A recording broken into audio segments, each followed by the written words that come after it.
Sometimes, unfortunately, I find it extremely important to have to discuss things that are going to ruffle feathers, piss people off, and at the end of the day,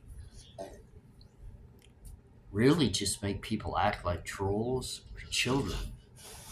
But you know what? There's times that adult conversations, especially when it comes to true crime, and all the various cases that we see happening all across not only the United States, but worldwide. These are not things that are meant to just be respectfully spoken about in a soft tone to where questions can't be asked or thoughts to and emotions to be expressed.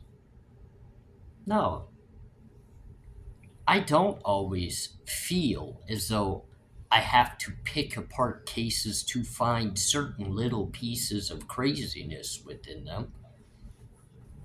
But you do have to talk common sense from time to time. And when you find a 45-year-old woman on May 22nd disappeared from her very home in Pennsylvania to be found later deceased, based on the idea of a homicide taking place. And then, of course, across the country, over a short time frame, you're seeing very similar crimes to the Idaho 4 happening. Stabbings with a left victim in the home that survived and could potentially be a witness. And for some reason, the person was never caught or charged with those crimes. Happened in Oregon, happened in the state of Washington, and even a few unanswered types crimes happened in the very state of Idaho. They were random, they were gruesome, and they were unsolved.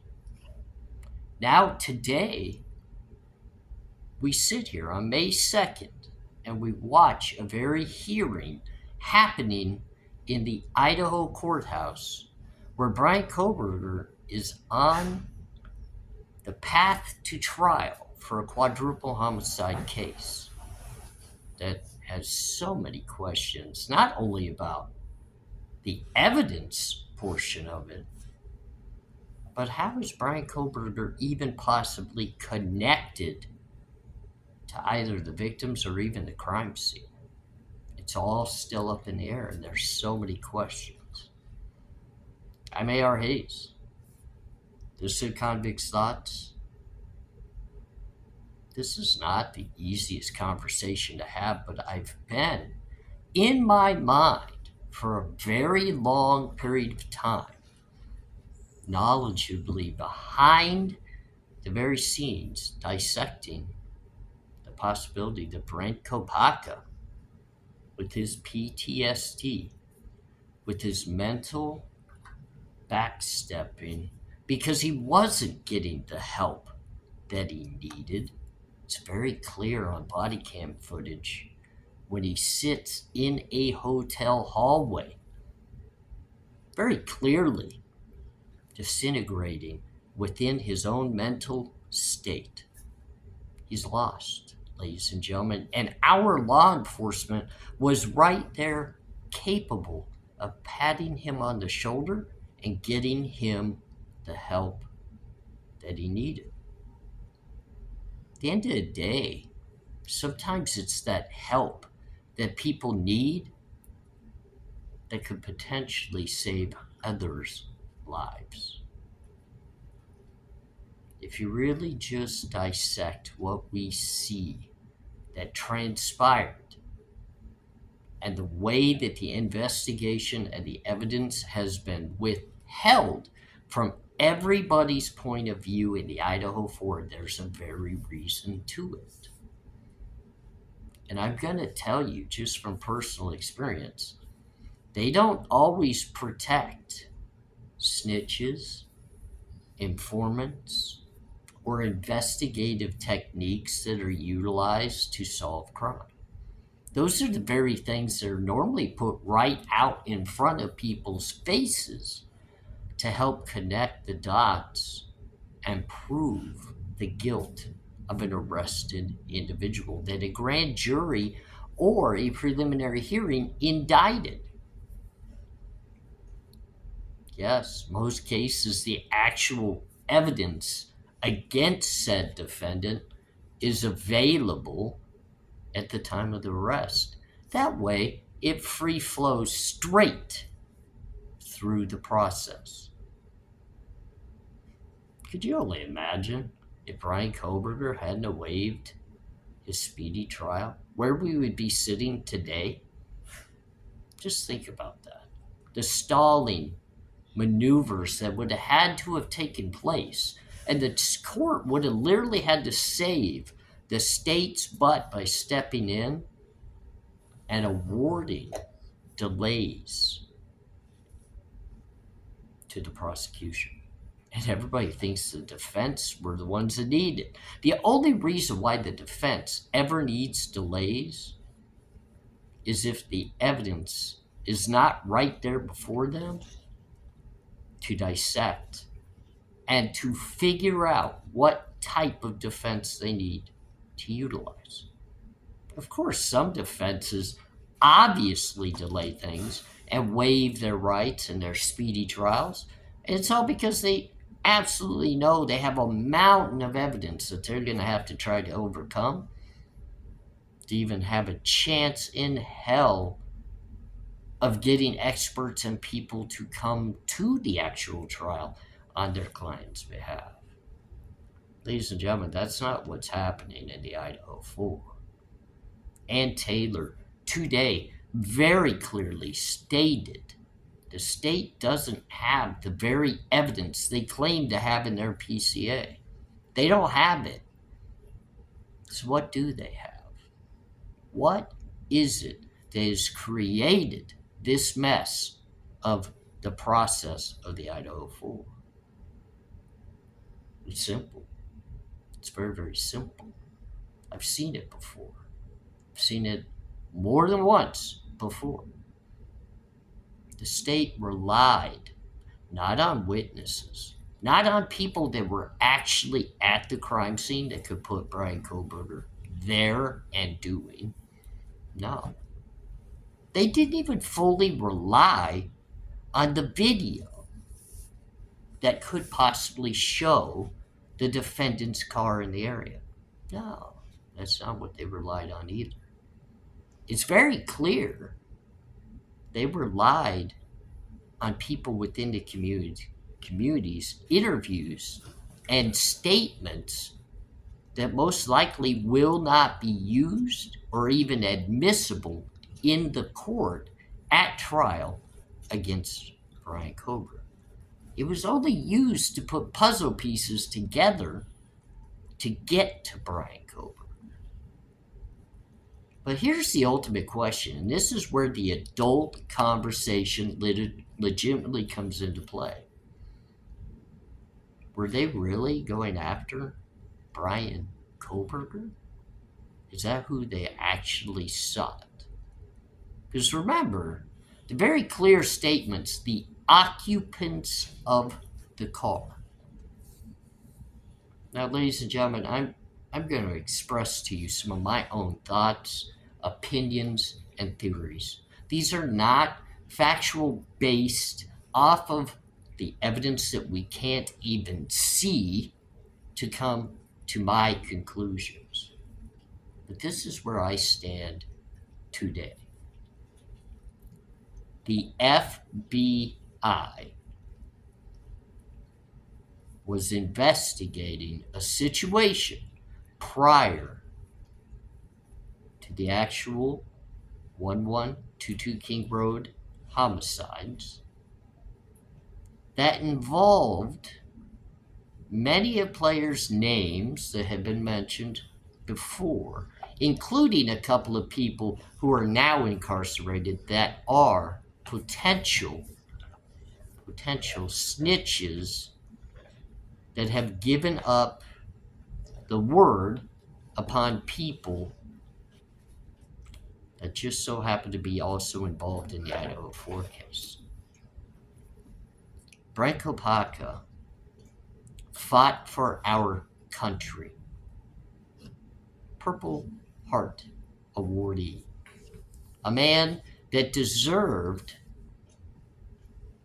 our respect.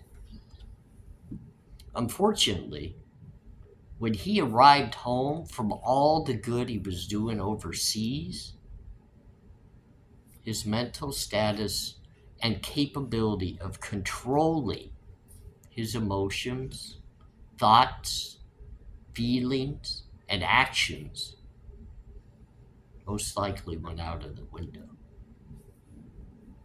This man was trained to fight, trained with weapons that have been deemed to be utilized in a very scenario that's being laid before our eyes as a narrative to the Idaho 4 case.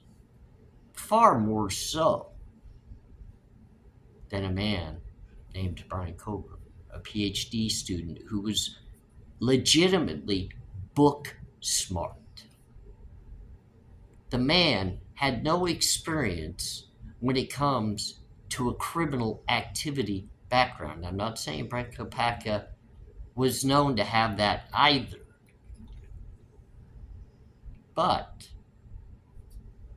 there's a difference in personalities and capabilities between a Brent and a Bryan. Brent also had connections within the area after moving just 1 month after Bryan did from Pennsylvania to Idaho. Many people don't know that. They literally lived not far away from each other in Pennsylvania, that being Bryan and Brent, but they moved not far from each other in Idaho and Washington State. Were they friends? Were they acquaintances? I don't think anybody will ever confirm or deny. But isn't it odd, in May of 2022, Dana Smithers went missing in Pennsylvania, who just happened to reside in Pennsylvania at that time and leave just a short time after the disappearance. Well, yeah, Bryan did. He left for college. He moved all the way across the states to go to Washington State University. Brent Kopacka wasn't far behind.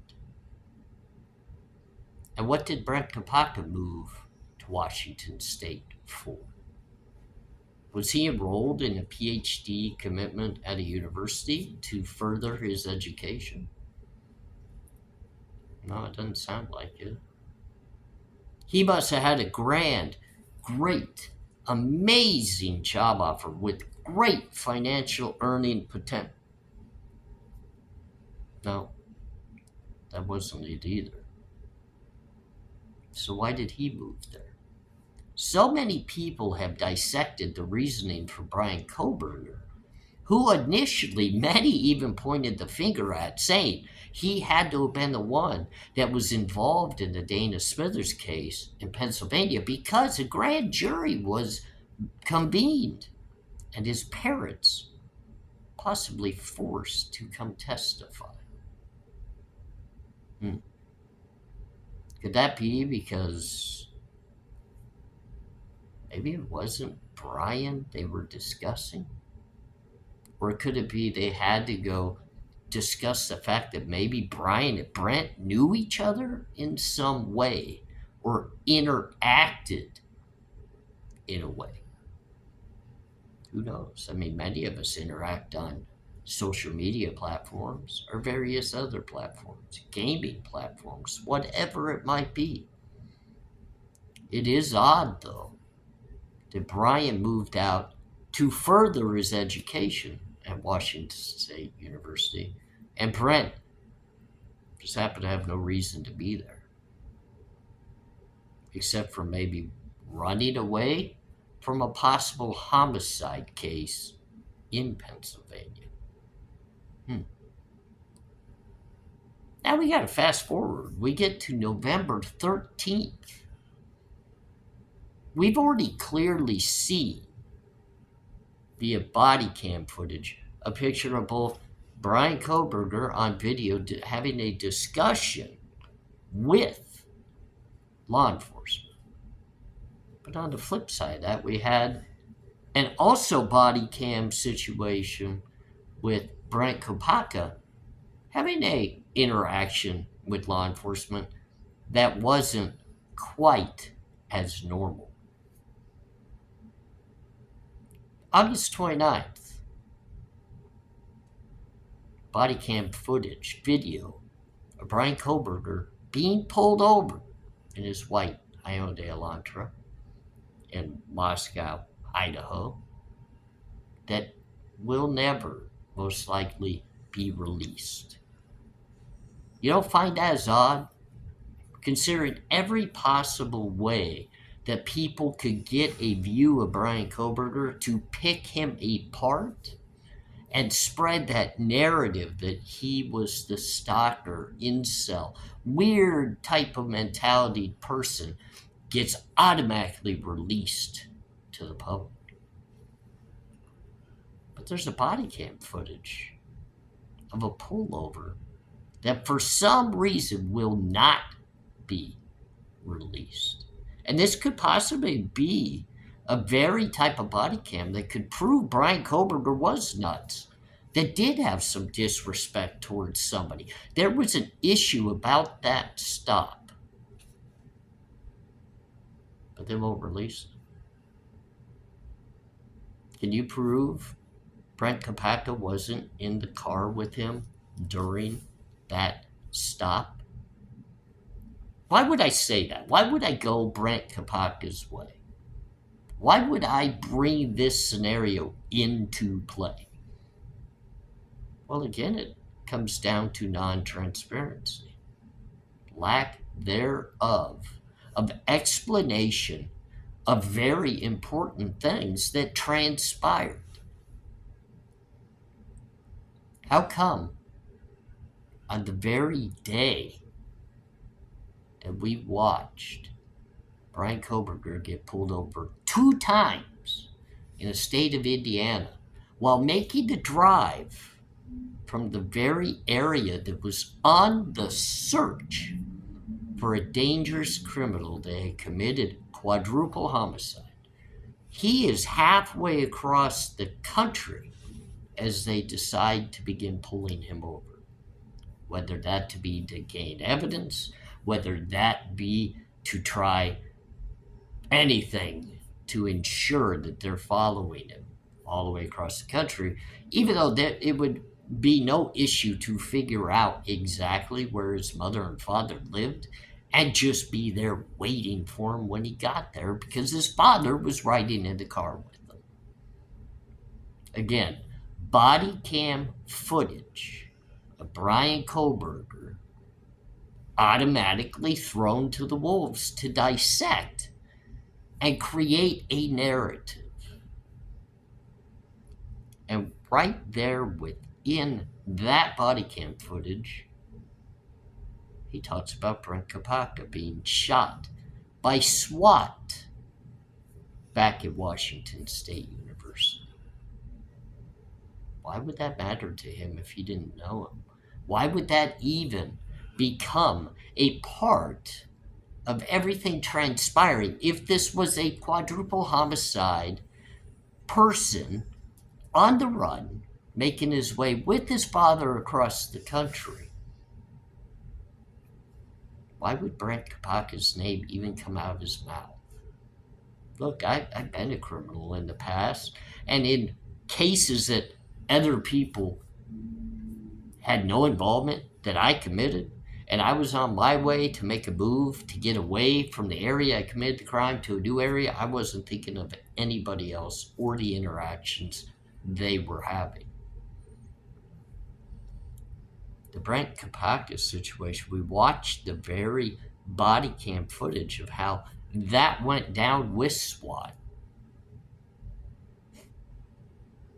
I still to this day shake my head because that is the most laid back, calm situation I've ever seen for a standoff that ended up with somebody actually getting shot and losing their life.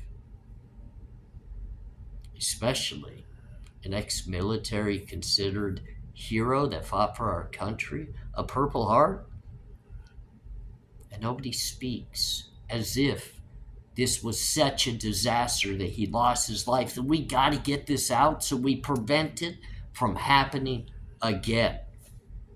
PTSD has to be solved and handled and protected within our military coming back from defending our very country. No. Brent Kopacka's been swept underneath the rug. There's no memory for him, and it's all because, in my opinion, ladies and gentlemen, he's the one that should have actually been arrested and charged in the Idaho 4 case. He has the connections that could very easily rotate right back to the victims of the home. And it's all going to come down to a single person that could tie all of that together. There's a link, ladies and gentlemen. There's a link. There's a very easy age link there as well. And then that link is linked to a young lady that very much so links to the home, who links to the survivors, who links to those who lost their lives. Kopacka most likely even links to many of those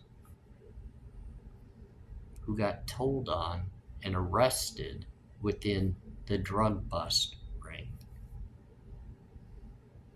Like I've always said, this is much bigger than just those 4 individuals laying within that home that lost their lives. It's way bigger. The point was made. Arrests have come down via the federal authorities. The FBI have made huge busts, and every little player, the remnants that have been left, are just scattered still across the low-level spectrum, being housed in jails, being kept out of the public eye. Brent Kopacka, you hear nothing about him. And there's been no definite word that has come out. I know there was a little press released memo that stated he was not involved. That's BS. It's BS. Today, within the very courtroom, remember the date, May 2nd, 2024. Ann Taylor stood before the court and let you know the federal grand jury indictment was convened, and she's fighting for information from that. The FBI still holds all the info from the investigation of this case. Sure, the state's got bits and pieces. They talk to a few people around town. Those are the so-called people that have to be protected within these little memos that can't slip out. But that's also your snitches and your informants. And that's why the state is saying they're not going to testify at trial, and their word will most likely not even be admissible. They are not legitimate witnesses, ladies and gentlemen. They are individuals passing rumored information that they've either heard or gathered from others. The stories that have been told behind through the little makeshift telephone game that could possibly change every time they go to a new ear. Investigators loved sitting down and hearing these stories because it could lead them through the grapevine into people that they never thought of actually investigating.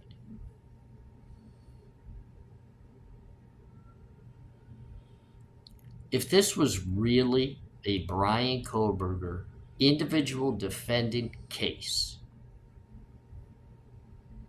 the FBI's information would have already been in the prosecution's portfolio.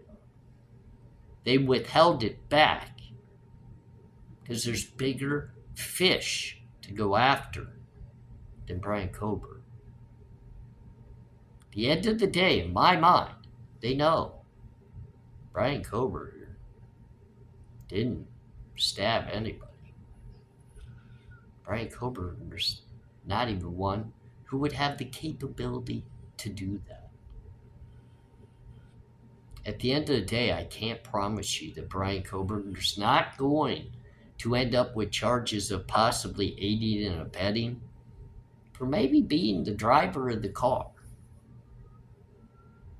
Maybe being able to give some sort of knowledge or help in a manner that helps somebody commit the crime.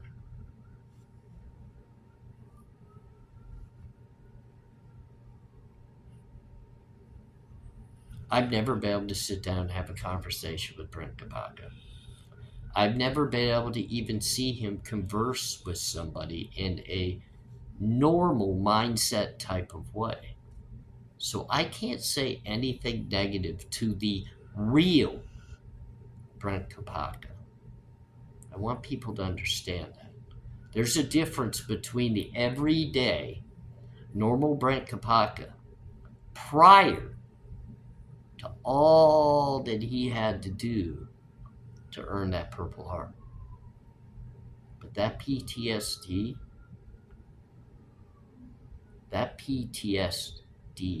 changes a personality in ways that nobody can imagine. At times, it makes an individual that's a lover and a peacekeeper the most violent individual that you could ever imagine. And they don't even know what they're doing. So why is it so important when you go into a courtroom to keep these very things sealed and hidden and out of the public eye? Well, for one, it's because you legitimately don't even have the evidence against Bryan Kohberger that you thought you did. And now you're struggling to keep the case all put together. Because your actual main defendant, the person that should be sitting right in that very courtroom as well, you already took his life, you already gave him the death penalty. Because remember, you were there to serve a search warrant, which is odd to even think about considering you've made the statement you were there because roommates felt their lives were in danger and he was threatening them. But you didn't show up without utilizing the word search warrant. What were you looking for? Could it possibly been a military grade K-bar knife? Is there something just so being hidden to keep Brent Kopacka's name as the true hero rather than to show the actual demise of what PTSD does to individuals, even when they are that hero to begin with?